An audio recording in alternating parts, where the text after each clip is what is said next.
মহাবিশ্বে মহাকাশে মহাকালো মাঝে আমি মানব একাকী ভ্রমে বিস্ময়ে। সকল শ্রোতা বন্ধুদের স্বাগত আগরতলা আকাশবাণীর বিশেষ অনুষ্ঠান উড়ানে। আজ আমাদের আলোচ্য বিষয় ভারতের সাম্প্রতিক মহাকাশ অভিযান আকাশগঙ্গা বা অক্সাম 4 মিশন। আজ আমাদের বিশেষ অতিথি আন্তর্জাতিক খ্যাতিসম্পন্ন জ্যোতির্বিজ্ঞানী ডক্টর দেবীপ্রসাদ দুয়ারি, যিনি একাধারে প্রাক্তন পরিচালক, গবেষক ও শিক্ষাবিদ, এমপি বিড়লা প্ল্যানেটোরিয়াম, কলকাতা। স্যারকে স্বাগত জানাই আমাদের অনুষ্ঠানে। নমস্কার স্যার। আমি প্রথমেই যেটা জানতে চাইব, আকাশগঙ্গা মিশনকে ভারতের মহাকাশ গবেষণার একটি মাইল ফলক বলা হচ্ছে, এই বিষয়টি যদি আপনি কিছু একটু বলেন। 1969 সালে ইসরোর জয়যাত্রা শুরু হয়, জন্ম নেয় ইসরো। তখন ধারণা ছিল, তৎকালীন যারা বিজ্ঞানী ছিলেন বা দেশের নেতা ছিলেন তাদের, যেভাবে পৃথিবী এগোচ্ছে, সমাজ জীবন এগোচ্ছে, তাতে মহাকাশ বিজ্ঞান শিগগিরই একটা অতি গুরুত্বপূর্ণ বিষয় হয়ে দাঁড়াবে সমস্ত দেশের কাছে। আর সেই জন্যই ইসরোর জন্ম।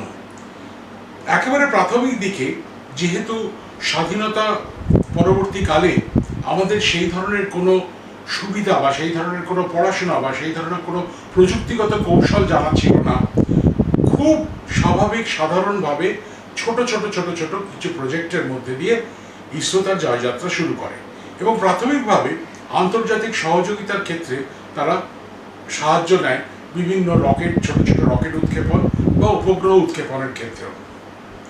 কিন্তু ধীরে ধীরে যে জিনিসটা 10-20 বছরের মধ্যে তারপরে দাঁড়ায়, যে পৃথিবী পর্যবেক্ষণের ক্ষেত্রে, ভূ পর্যবেক্ষণের ক্ষেত্রে যাকে বলে স্যাটেলাইট রিমোট সেন্সিং, সেই রিমোট সেন্সিংয়ের ক্ষেত্রে ভারত প্রভূত পরিমাণে দক্ষতা অর্জন করে এবং এমন একটা পর্যায়ে আসে যে সারা পৃথিবীতে ভূপর্যটনের বা ভূ পর্যবেক্ষণের যত তথ্য আছে ভারতবর্ষের কাছে তার থেকে বেশি তথ্য আছে।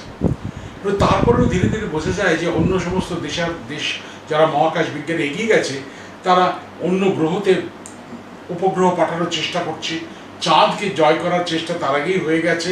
সুতরাং মহাকাশকে নতুনভাবে জানতে গেলে শুধুমাত্র ভূ পর্যবেক্ষণ করলে চলবে না বা টেলিযোগাযোগ ব্যবস্থাকে উন্নত করলে চলবে না, মহাকাশ সম্পর্কে ভাবতে হবে। আর সেই জন্যই বিভিন্ন রকেটের মাধ্যমে শুরু হয়েছিল ASLV, তারপরে PSLV, তারপরে GSLV, বিভিন্ন ক্ষমতা সম্পন্ন রকেটের মাধ্যমে ইসরো এগিয়ে যায়।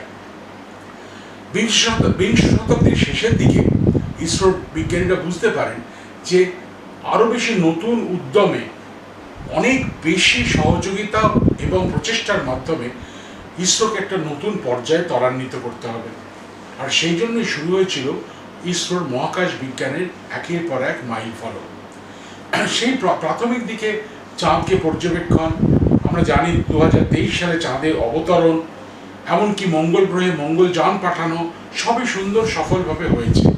কিন্তু আরও নতুন কি করা যায়, এই নতুন করা যাওয়ার ক্ষেত্রে ভারত বুঝেছিল যে দুটো জিনিস করতে হবে।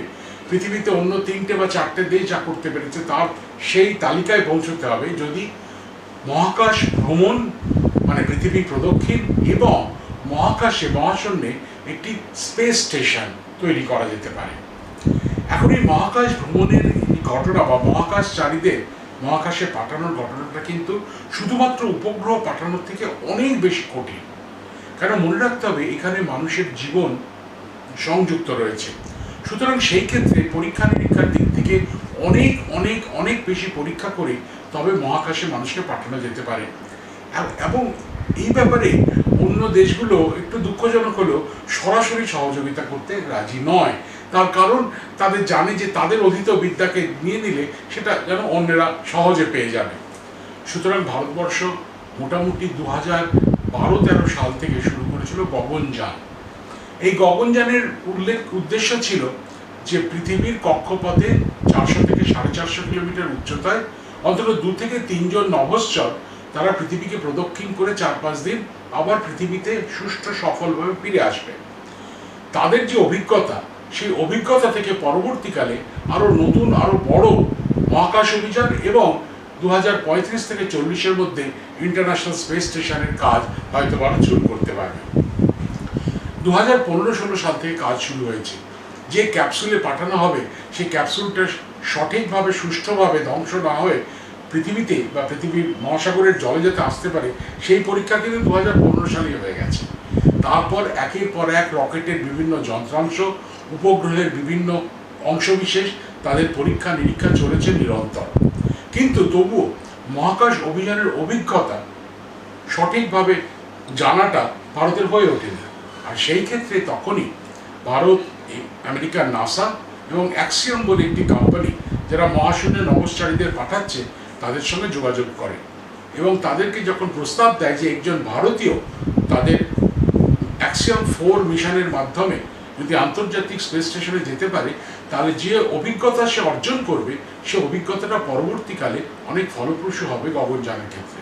আর সেই থেকেই শুরু হয় এই আমরা যেটা এখন জানি Subhrangshu Shukla, group captain Indian air force বায়ুসেনা, তাকে আন্তর্জাতিক স্পেস স্টেশনে তিনি যান, বেশ কিছুদিন তিনি ছিলেন এবং তারপরে সুষ্ঠুভাবে পৃথিবীতে ফিরে এসেছেন। সুতরাং গগনযান এবং ইসরোর পরবর্তী মহাকাশ বিজয়ের ক্ষেত্রে এটি মাইল ফলক সেই জন্যই ধরা হচ্ছে। একদমই সুন্দর করে বোঝালেন স্যার কেন মাইল ফলক এই বিশেষ একটি মিশন। আপনি তো বললেনই যে শুভ্রাংশু শুক্লা, আমাদের প্রথম মহাকাশচারী রাকেশ শর্মা, তিনিও বায়ুসেনার ক্যাপ্টেনই ছিলেন। 1984 সালে উনি গিয়েছিলেন, তার ঠিক 41 বছর পরে, হয়তো ধরতে গেলে শুভ্রাংশু শুক্লার তখন জন্মানি, তার পরের বছর জন্মগ্রহণ করেছেন এবং তিনি দ্বিতীয় ভারতীয় হিসাবে এবং একবিংশ শতাব্দীর প্রথম ভারতীয় হিসাবে মহাকাশে গেলেন। এই সাফল্যের অভিজ্ঞতা তো অভূতপূর্ব, এই অভিজ্ঞতাটা যদি একটু বলেন। দেখুন, আমরা যে সমস্ত রিপোর্ট ইসরোর মাধ্যমে বা বিভিন্ন ইউটিউব চ্যানেল থেকে বা নাসার তরফ থেকে পেয়েছি তাতে কিন্তু শুভ্রাংশু শুক্লার এই যে যাওয়াটা এটা কিন্তু একটা বিরাট বিরাট ঘটনা। তার কারণ মানতে হবে তাকে তার আগে 6 মাস ট্রেনিং দেওয়া হয়েছিল নাসাতে, তার আগে ব্যাঙ্গালোরে ইন্ডিয়ান অ্যাস্ট্রোনট সেন্টারের ট্রেনিং, তার আগে 2021-22 সাল থেকে রাশিয়াতে ইউরি গ্যাগারিন কসমোনট সেন্টারে তার ট্রেনিং হয়েছিল। সুতরাং প্রশিক্ষণের দিক থেকে কোনো ঘাটতি ছিল না, কিন্তু তবু অভিজ্ঞতাটা আলাদা জিনিস। সেই জন্য প্রাথমিকভাবে তারা যখন গেলেন, পৌঁছলেন, তার হয়তো একটু অস্বস্তি হচ্ছিল। জিরো গ্র্যাভিটি মানে শূন্য মাধ্যাকর্ষণ নয়, খুব ক্ষীণ মাধ্যাকর্ষণের যে পরিবেশ এবং যাওয়ার যে প্রচণ্ড শরীরের ওপর যে ঝড় বয়ে যায়, কেন আমরা জানি যে পৃথিবীতে যে ওজনে আমাদের পৃথিবী টানছে তার থেকে 9 থেকে 10 গুণ ওজন তাদের শরীরকে নিতে হয় যাওয়ার সময়। সুতরাং সেই ক্ষেত্রে হয়তো একটু প্রাথমিকভাবে মানে 10-12 ঘন্টা উনি একটু অস্বস্তিতে ছিলেন, সেটা বলেওছেন। কিন্তু তারপরে একের পর এক যে সমস্ত কাজ করে চলেছেন, প্রায় 90টি পরীক্ষা নিরীক্ষা হয়েছে, এক্সপেরিমেন্ট হয়েছে, যে 4 জন গেছিলেন তারা করেছেন, তাদের সঙ্গে যেমন হাত মিলিয়েছেন তেমন ভারত সরকার দ্বারা নির্ধারিত ভারতের বেশ কয়েকটি গবেষণা সংস্থার যে 7টি এক্সপেরিমেন্ট সেগুলো প্রত্যেকটি সুষ্ঠুভাবে সফলভাবে করেছেন। তাছাড়া ইন্টারন্যাশনাল স্পেস স্টেশনের পরিবেশ পরিস্থিতি, কম আবহাওয়ার ক্ষেত্রে যে সূক্ষ্ম মাধ্যাকর্ষণ বা অক্সিজেনের যে ব্যবহার, তার সঙ্গে কি করে যন্ত্রপাতিকে কাজ করতে হয় সেগুলো সম্পর্কে হাতে কলমে তিনি অনেক সমৃদ্ধ হয়েছেন প্রশিক্ষণের মাধ্যমে। এটা কিন্তু নিজেই নিজেকে প্রশিক্ষণ দিয়েছেন। আর তারপরে আমার যেটা মনে হয়, যেটা খুব ভালো লেগেছিল, উনি পৃথিবীর সঙ্গে ভারতের মানুষদের সঙ্গে 2-1 সংযোগ স্থাপন হয়েছে সেই মহাশূন্য থেকে।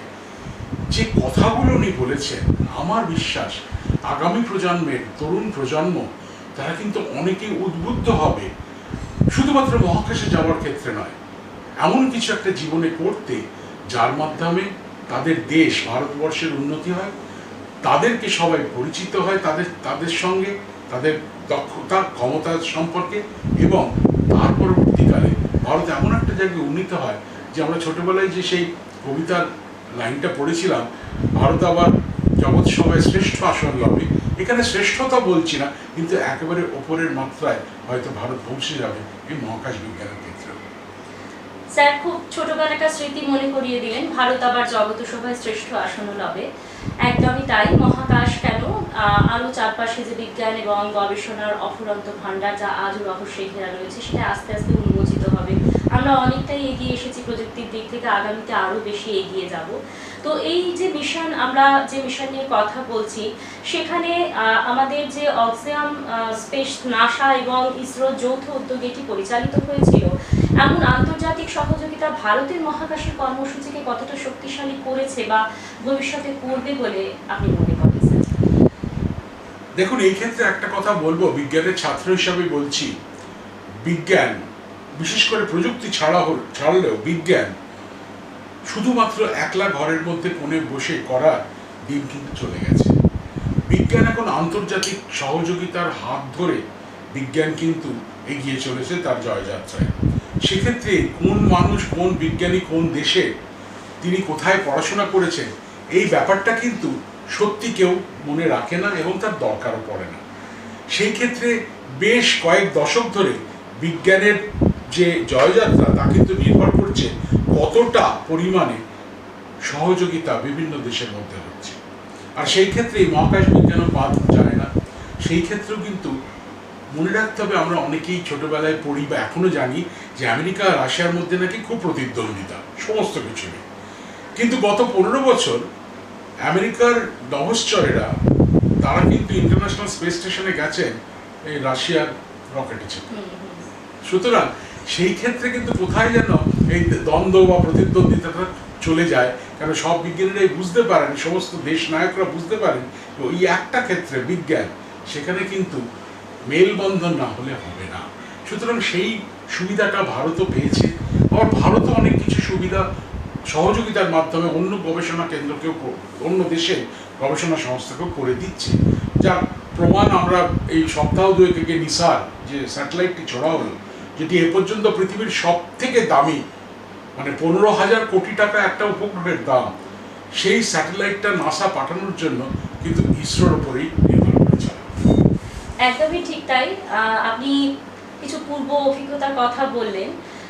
1969 সালে সরজু 11 রাশিয়ার যেটি প্রথম মহাকাশযান ছিল, সেটার ইতিহাস তো আমরা ছোটবেলায় পড়ে এসেছি এবং সেই নিয়ে আমেরিকার সঙ্গে একটা মতবিরোধ, এরকম কিছু ঘটনাও আমাদের সামনে এসেছে। কিন্তু এখন আন্তর্জাতিক স্তরে যে সহযোগিতার বাতাবরণ তৈরি হয়েছে বা যে গ্লোবালাইজেশনের একটা ভালো দিক বলতে হবে, সবাই সম্মিলিত প্রচেষ্টার মাধ্যমে আমরা এগিয়ে যাচ্ছি বিজ্ঞানে, এটা একটা পজিটিভ দিক।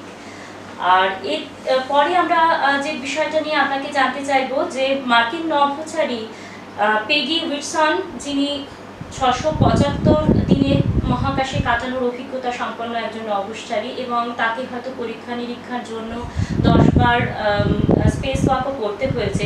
এই যে বিশেষ অভিজ্ঞতা সম্পন্ন নভোচারী যারা এই মিশনের অনবদ্য একটি অঙ্গ ছিলেন, তাদের অভিজ্ঞতা আমাদের শুভ্রাংশু শুক্লা, যিনি নিশ্চয়ই অভিজ্ঞতা এবং প্রশিক্ষণের দিক থেকে অনেক এগিয়ে, কিন্তু যারা পূর্বসূরি রয়েছেন তারা উত্তরসূরিদেরকে কিভাবে প্রভাবিত করছে, তাদের অভিজ্ঞতা তো মহাকাশের ক্ষেত্রে নিশ্চয়ই খুবই গুরুত্বপূর্ণ, সেই বিষয়টা নিয়ে যদি একটু বলেন।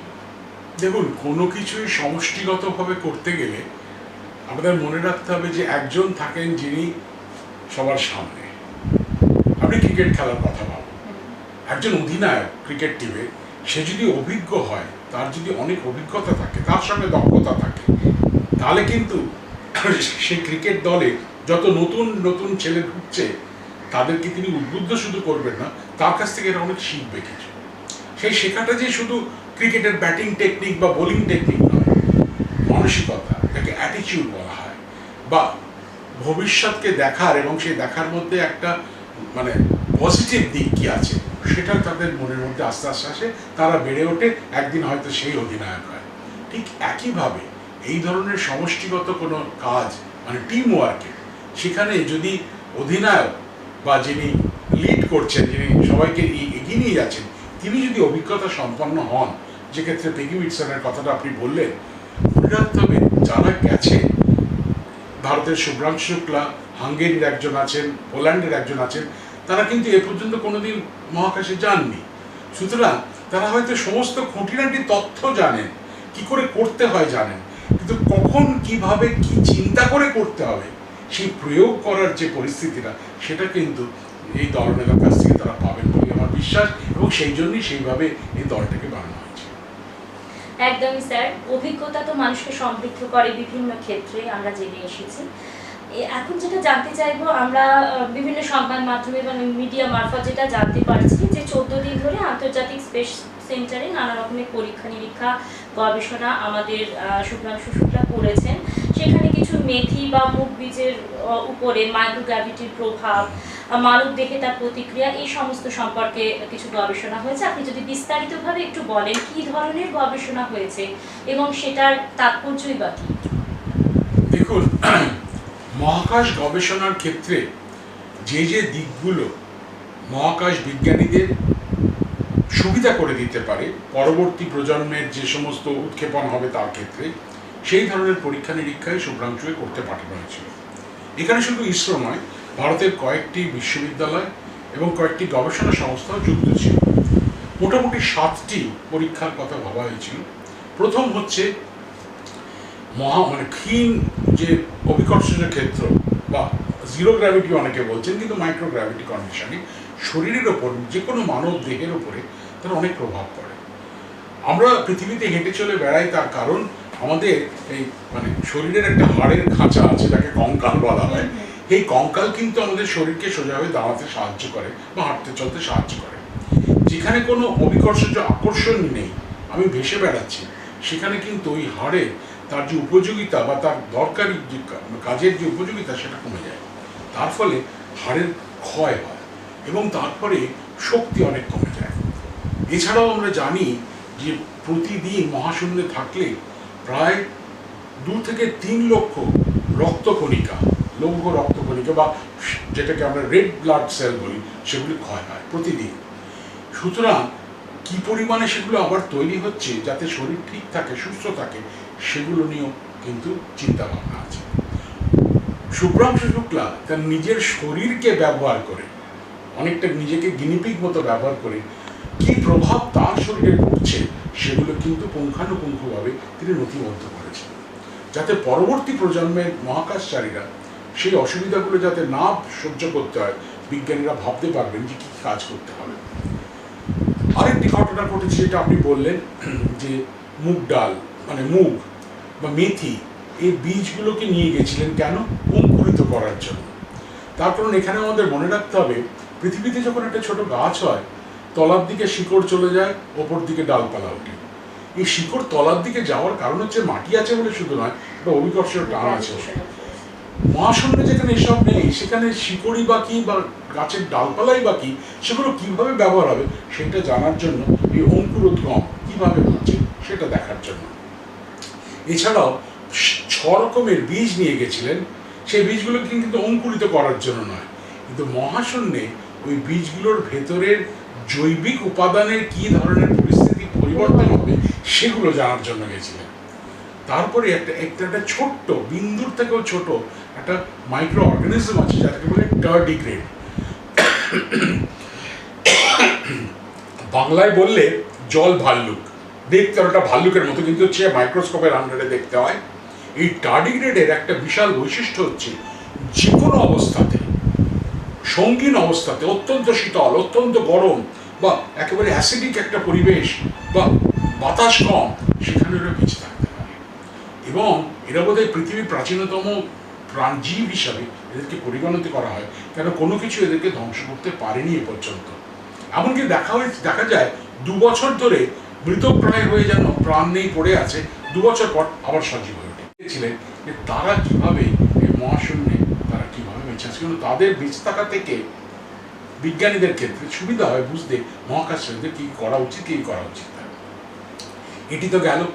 তাছাড়াও আরো 2-একটা করেছেন, যে ইন্টারন্যাশনাল স্পেস স্টেশনে সবসময় তো কম্পিউটার স্ক্রিনের দিকে তাকিয়ে থাকতে হয়। আমরা জানি যে কম্পিউটার স্ক্রিনের দিকে যদি ওই টানা তাকিয়ে থাকি, আমার মস্তিষ্ক কিন্তু সঠিকভাবে কাজ করবে না। কিছুক্ষণ পর ইলিউশন তৈরি হয় মনের মধ্যে। সেই ইলিউশনটাকে কিভাবে কাটানো যেতে পারে, তার জন্য একটা কম্পিউটার স্ক্রিনের দিকে কন্টিনিউয়াস তাকিয়ে কাজ করার ফলে প্রভাব কি পড়ছে তার মন এবং দৃষ্টিশক্তি এবং চিন্তা শক্তির উপরে, সেগুলো কিন্তু নথিবদ্ধ করতে।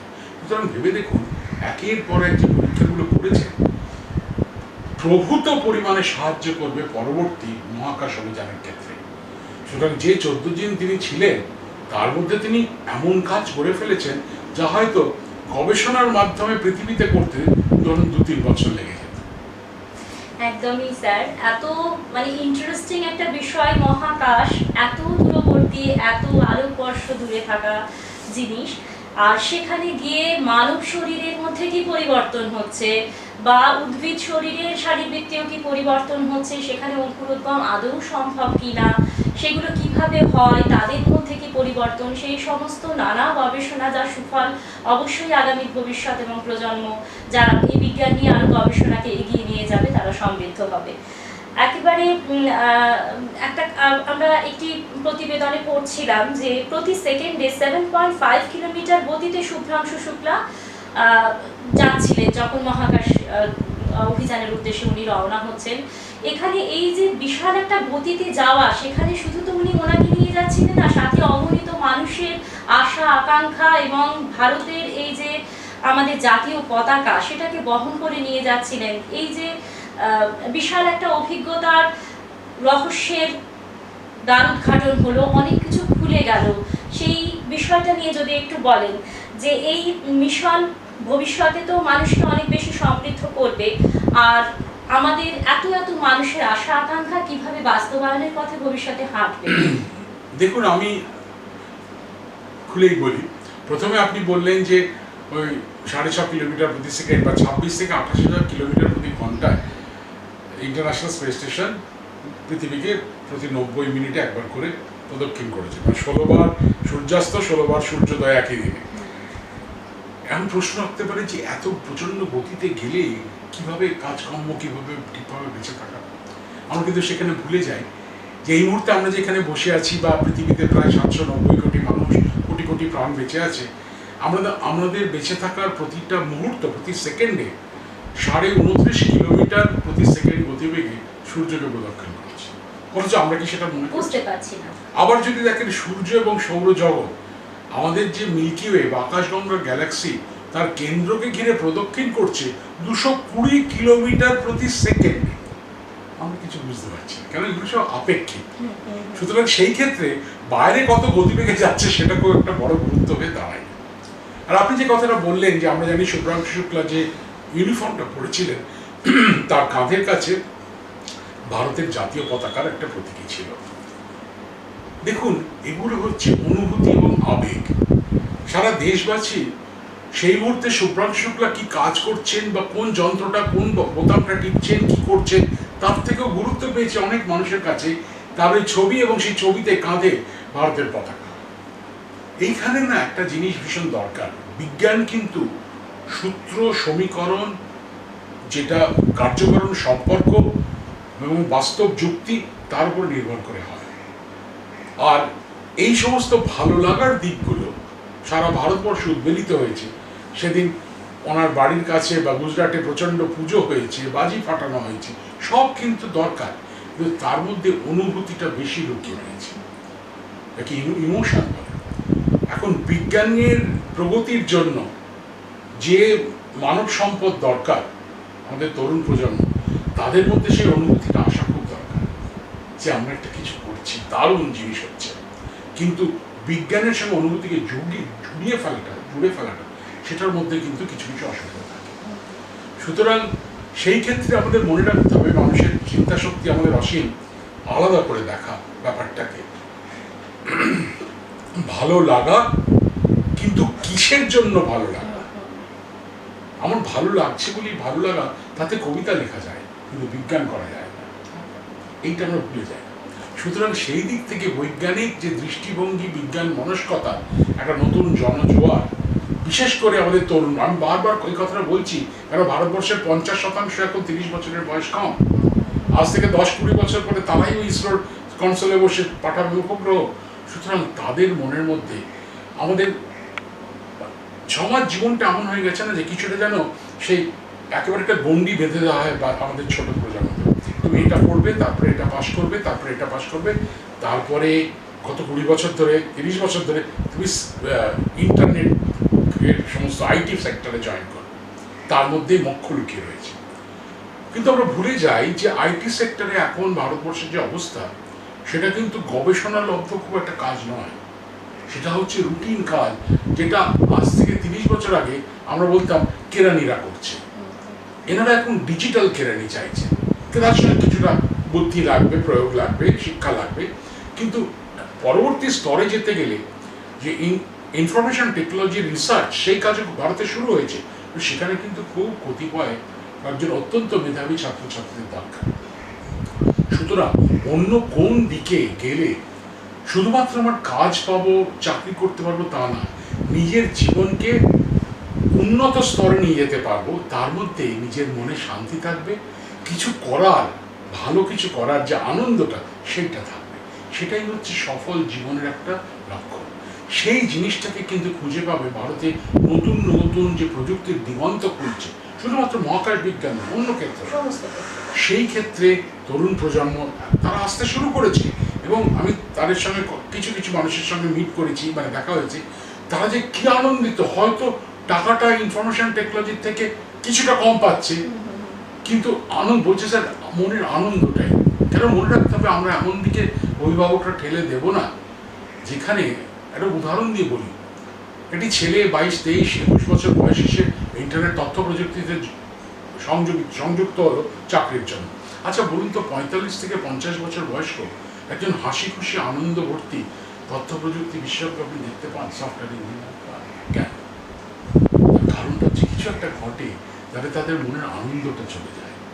সেই জিনিসটা একটা মানুষের জীবনের সামগ্রিক দিক থেকে সে কি তৈরি করলো, ক্রিয়েটিভ কি হলো, তার প্রভাব লোকের উপর কি পড়লো, সেই লোক তাদের সেই প্রভাবে আশান্বিত হয়ে, আনন্দিত হয়ে তাকে কিভাবে পরিচিতি দিল, এই হচ্ছে জীবনের সুতরাং সেই ক্ষেত্রে মহাকাশ বিজ্ঞান অনেকে মনে হতে পারে প্রযুক্তি বিজ্ঞান কাঠখোট্টা ব্যাপার, কিন্তু যে জিনিসটা হতে চলেছে হচ্ছে এই মুহূর্তে আমার যেটা খুব ভালো লাগে, এই সমস্ত একের পর এক প্রজেক্টের মাধ্যমে আমাদের তরুণ প্রজন্ম, আমাদের সত্যিকারের ভবিষ্যৎ যারা, তারা কিন্তু অন্য আলোতে তাদের মনকে উদ্ভাসিত করতে পারছে। একদমই ঠিক স্যার, বারবারই একই কথা বলছেন, সেটা হচ্ছে তরুণ প্রজন্মের সামনে একটা নতুন দিগন্ত উন্মোচিত হলো। একজন 39 বছর বয়সী শুভ্রাংশু শুক্লা মহাকাশে গেলেন, পাড়ি দিলেন। তার তো দীর্ঘ প্রশিক্ষণে, দীর্ঘ ইতিহাস এবং অনেক পড়াশোনা, অনেক গবেষণার বিষয় নিয়ে তিনি গেলেন। কিন্তু একই সঙ্গে যে সাফল্যটা বয়ে আনলো, সেটা শুধু বিজ্ঞান প্রযুক্তির সাফল্য নয়, মানুষের মনে একটা নবচেতনার আনন্দ নিয়ে এলো, যে এটাও একটা দিক যেটা নিয়ে আমাদের আগামী ভবিষ্যৎকে চালিত করা যায় নতুন পথে। আর এখন স্যার, শ্রোতা বন্ধুদের দৃষ্টিকোণ থেকে একটা প্রশ্ন বারবারই উঠে আসে, আমি একেবারে শেষ পর্যায়ে এসে পৌঁছেছি, আমি সেটা একটুখানি জানতে চাইবো আপনার কাছে, সাধারণ মানুষের দৃষ্টিকোণ থেকে, যে ভারত সরকার তো এই সময়ে বিপুল পরিমাণে অর্থ মহাকাশ গবেষণায় ব্যয় করছেন।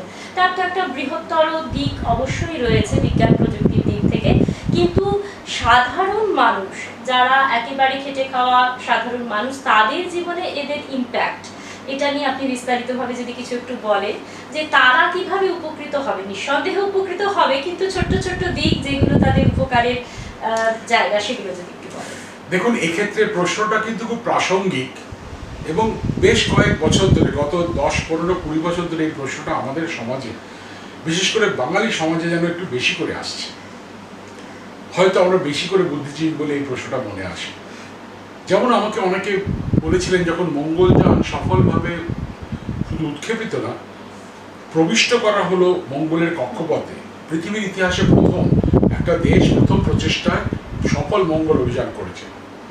তারপরে বিভিন্ন জায়গায় যখন আলোচনা বা বক্তৃতা দিতে গেছি, এই প্রশ্নটা আমাকে খুব বিদ্বজ্জনেরা করেছেন, বয়স্ক বিশেষ করে, যে তখনকার দিনের হিসাবে যে ভারতবর্ষে 21% লোক দুবেলা পেট করে খেতে পায় না, যাদেরকে আমি বিলো পভার্টি লেভেল, বিপিএল বলা হয়, সেই দেশ 484 কোটি টাকা খরচা করে মহাকাশে একটা উপগ্রহ পাঠালো, যেটা আগেও অনেকে পাঠিয়েছে। তার মধ্যে উপযোগিতা কোথায়? কি নিজেকে ওই নিজের ক্ষমতা দেখানোর বা দম্ভ দেখানোর একটা জায়গা যে আমরা করেছি? তাদেরকে আমি বলি, আমি যদি গত বছর নিরিখে দেখি, আপনি ইন্টারনেটে পেয়ে যাবেন, ভারত সরকারের অডিট থেকে বেরিয়েছে, কালী পুজো এবং দিওয়ালিতে 7,500 কোটি টাকার বাজি পড়েছিল। এখন আমরা কি মনে করি মঙ্গলযান অভিযান আর বাজি পোড়ানোর আনন্দটাকে যদি একসঙ্গে করতে চাই, কিছু করার একদমই। নেই। মানে আমি যে জিনিসটা বলি, অনেকে হয়তো এটা পছন্দ করবেন করবেন না, সেটা একটা কথা।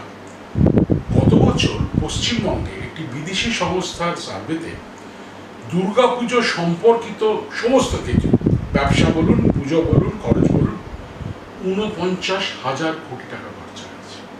আর শুধু দুর্গাপূজার উপাচার, মাইক প্যান্ডেল আলো নয়, শুধু পুজোর উপাচার প্রায় অনেক হাজার পুজো, 2180 কোটি টাকা খরচা হয়েছে শুধু পুজোর উপাচারে। আমি বলছি না সেগুলো দরকার নেই, কিন্তু অপচয় কি হচ্ছে? একদম। সাধারণ মানুষের কাছে সেটা ভাবা উচিত যে আমি একটু, আমার ভাল লাগছে আজকে ছুটির দিনে আমি মলে একটা সিনেমা দেখতে যাব, সব থেকে কম দামি টিকিট 150 টাকা। সারা ভারতবর্ষে যদি সেই দিন 1 কোটি লোক বিভিন্ন জায়গায় সিনেমা দেখেন, 150 কোটি টাকা একটা সিনেমা দেখতে আমি খরচ করলাম একদিনে। আর সেখানে 484 কোটি টাকা, তখনকার আমাদের পপুলেশন, জনসংখ্যা ছিল 115 কোটি, 4 টাকা 5 টাকা প্রতি ব্যক্তি খরচটাকে যদি মনে করা হয় দুর্ভাগ্যজনক, এর বেশি কিছু বলা যায় না। একদমই ঠিক কথা। অপচয় থেকে আমাদের সঞ্চয়, মানে জীবনের সঞ্চয়ের কথা ভাবা উচিত, যে সঞ্চয় অবশ্যই বিজ্ঞান এবং প্রযুক্তির হাত ধরে আগামীতে আরো এগিয়ে যাবে। স্যারের সঙ্গে কথা বলে আমরা সমৃদ্ধ হলাম। স্যারের এত সাবলীল এবং সুন্দর বক্তব্য, যা আপামর মানুষকে অনুপ্রাণিত করে।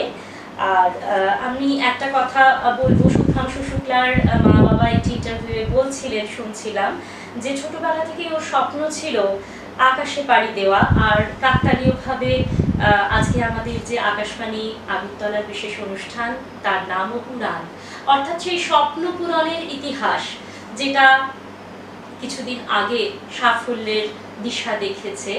এই সাফল্য আরো দিন দিন যত যাবে ততই উত্তরণের পথে হাঁটবে।